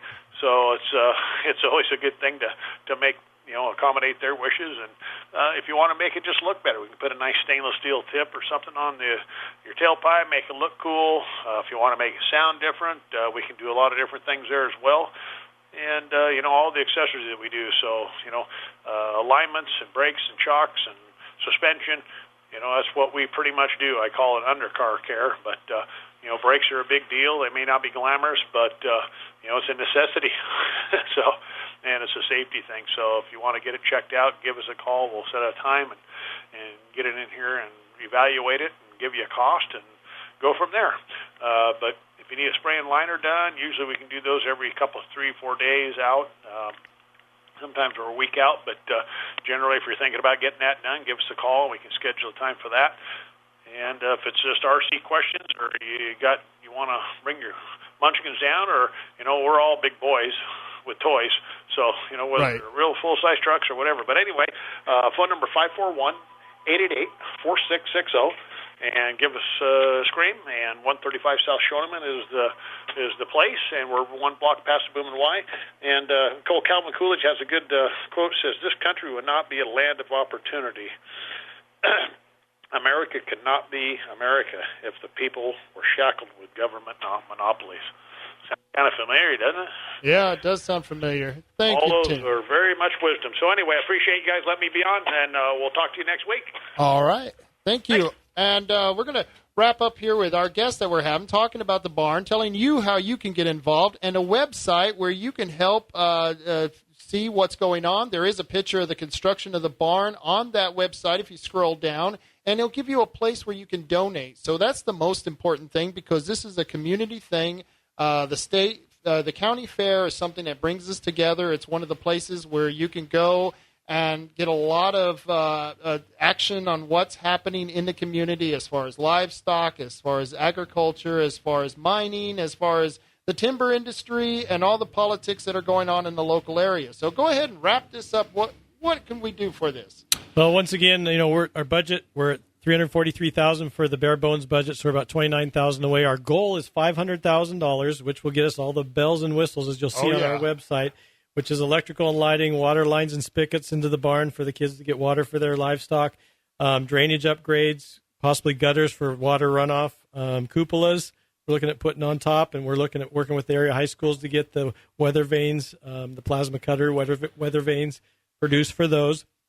We have a large grant that we will hear about here in early May that we will know about that will push us to that goal. So we're hopeful we'll get that. So some of these items might not get done till the following, after the fair. I want to give shout out to some of the people and companies that have donated real quick that I haven't mentioned. Southport Lumber donated all the purlins for the project. Conrad Forest Products donated all the pressure treating for the purlins. Of course, I mentioned Bandon Concrete and Merchant and Reed. City of Myrtle Point actually came down and donated supplies to reroute some drain lines and some labor for one of the posts. Brian Couch, the full-time maintenance foreman down at the fairgrounds, has been invaluable just with his work and effort down there. Darwin Guy at Hennick's Home Center coordinated through Dennis Beetham, coordinated all the trusses and posts. And then I have to give a shout-out. We bought our trusses from Harbor Truss.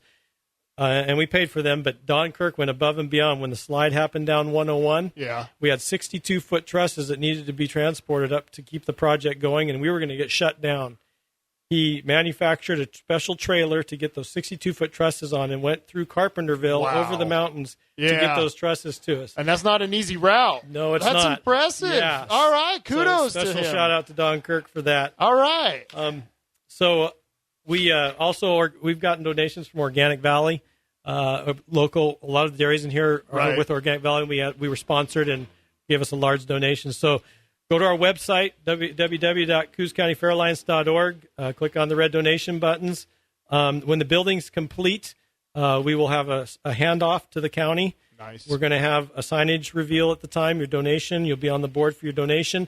We are going to have a dinner for the donors, and then we're going to have a branding party. So all you ranchers that have brands that want to get a brand on the barn, you need to get on and donate, and then notify us that you have a brand. We used to do that in the 70s. I don't think we're talking about the same thing. Okay. All right, just go in there. Okay. That's right. So after the dinner, we're going to go out and we're going to brand different boards. We're not going to brand the posts. We don't want to set the barn on fire. We're going to brand the boards and then get them posted up there for anybody who has a brand and want to get on and donate. So that's where we're at with the project. The livestock barn, it's been a whirlwind, but we're close. The bare bones is done. The kids are going to love it. It's about the kids for the livestock barn. So we really appreciate the time. And let me give you, for people who don't have a computer or don't get on the internet, you can call our fair office, our office at 541-572-2834, or you can email us at Coos County Fair Alliance Inc. @gmail.com. That's Coos County Fair Alliance Inc. @gmail.com. And we can even send out a donation form if you want to send in a check. Great. All right. I hope you all got that. And I thank you for coming on the show. We're going to have our contest right now for Lucky Star. If you want to get in on this and win the house special, which is barbecue pork, sweet and sour pork, fried shrimp, spring roll, pork fried rice, and pork chow mein, the Lucky Star is located on Newmark at the end of the hill and on 101. All you have to do is be the third caller at 541-267-2124. And with that, we'll be right back. Hi, I'm Rich Waters for Jim Vick Auto Sales. For those of you that know me, you know that my family and I have dealt with Jim Vick for more years than we'd like to admit. I've always known Jim as a look you in the eye and deal on a handshake kind of guy. You may have heard that Jim retired recently, but I'm here to set the record straight. Jim is still selling great-looking, clean, exclusive cars at his new location just down the street from his former location. He's now at 2091 Broadway, and he keeps a display of his best cars right there for you to see and drive. Let my friend Jim Vick put you in the right car on your budget. Jim Vick Auto Sales, now at 2091 Broadway in North Bend. Jim will work with you all the way to make sure you have the car and the deal you want. As Jim Vick himself would say, wait a minute. Here he is to say it himself. Remember, if I can't save you money, I don't deserve your business. Jim Vick Auto Sales.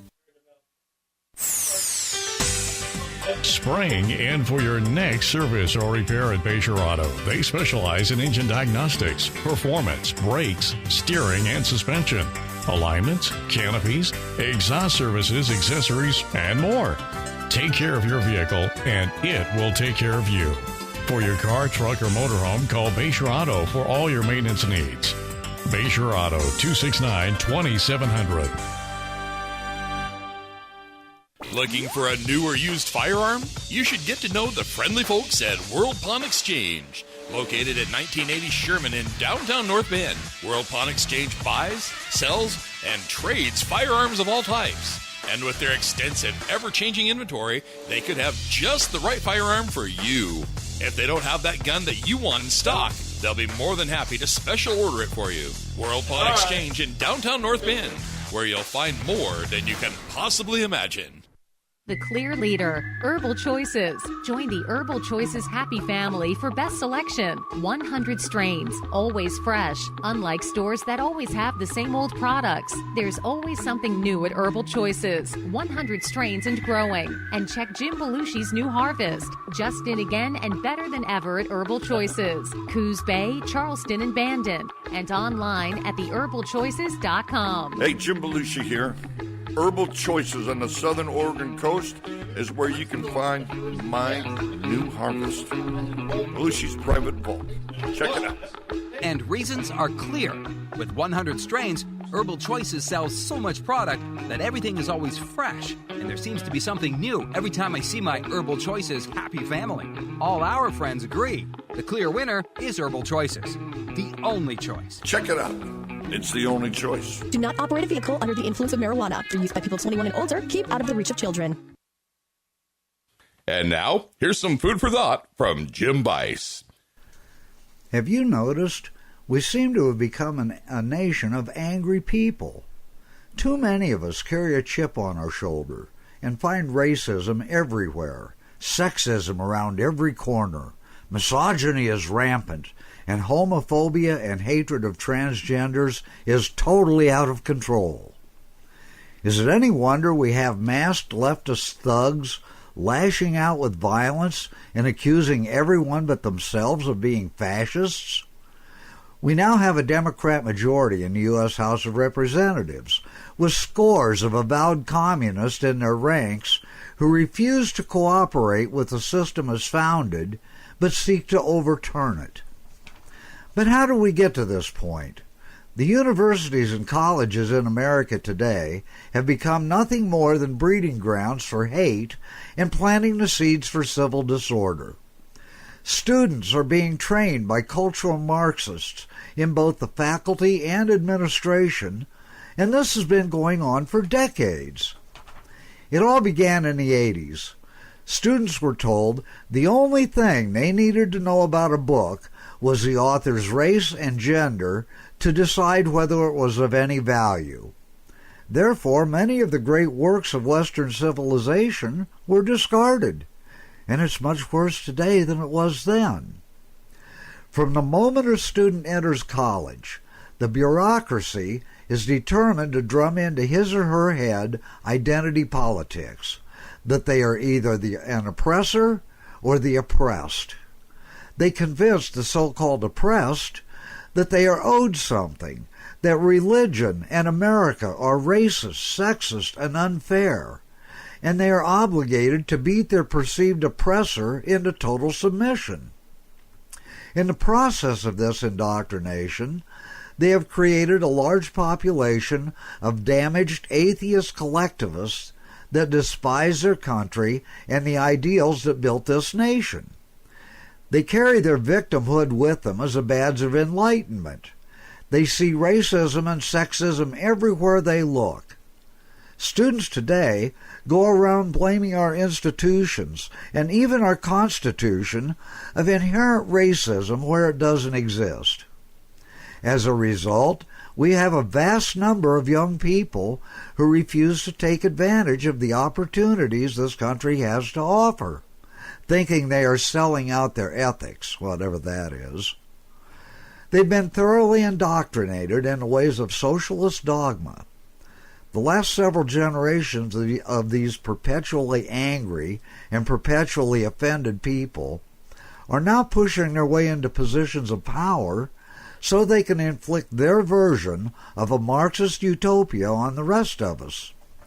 They are mean, angry, and determined. Their rhetoric has become so vile, the next step can only be an incitement to mass violence. The establishment Democrat leadership is scared to death, but they can no longer hide what's going on right out in the open.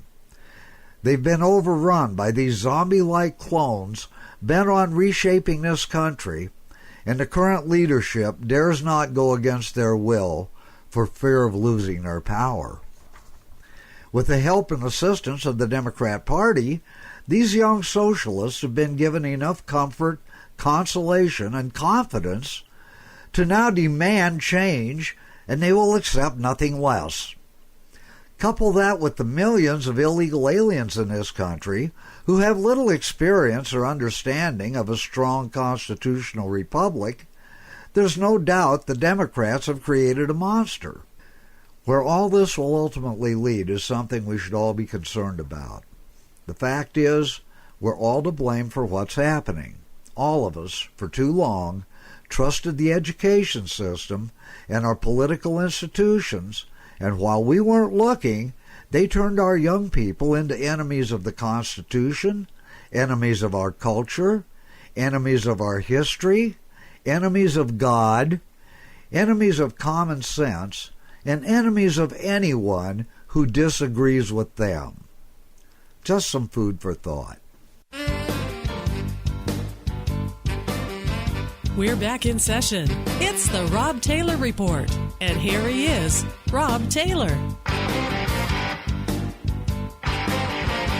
Hey, everyone. I want to thank you for joining me, and I want to thank Dan Berg for joining me and coming in and telling us about the Coos County Fair Alliance. And once again, if you want to contact and find out what's going on at your county fair, get to the Coos County Fair Alliance.org website, and you can find out more about the projects that they got going on there. That's a lot of good stuff. That's our community, and it's something that's well worth having.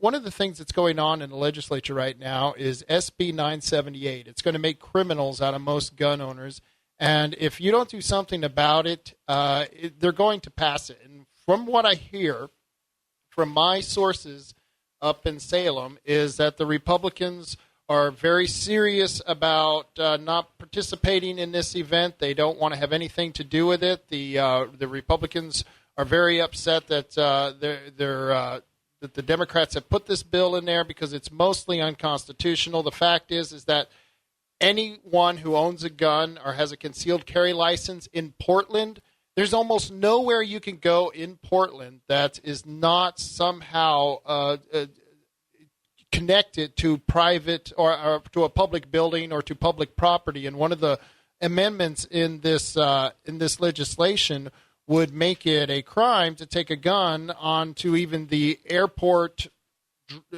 where you could parking lot, on the airport parking lot or the property next to the airport. All of that could get you in trouble if you have your firearm. So it's something that we're asking everybody, absolutely do something about this. And one thing you can do is call Arnie Roblin. Arnie Roblin, when he was in the House, he did a great job of defending our Second Amendment rights. Not so much so in the Senate. But we hear that Arnie is definitely not in support of this new measure, SB 979. So call Arnie Roblin at 503-986-1705. Or you can email him, and to find that, all you have to do is go to the Oregon State Legislature website, look up your senator, and contact all the senators. But more importantly, you need to head to Salem if you're really interested in stopping this bill. Head to Salem and do some in-person lobbying against 978. That's SB 978. I should be there this week on Wednesday and Thursday. I'll be down there up there in Salem lobbying myself. And I hope that some of you might come and join me. And this is happening this week before they get a vote on this bill. And so until then, you take care, Coos County. Take care.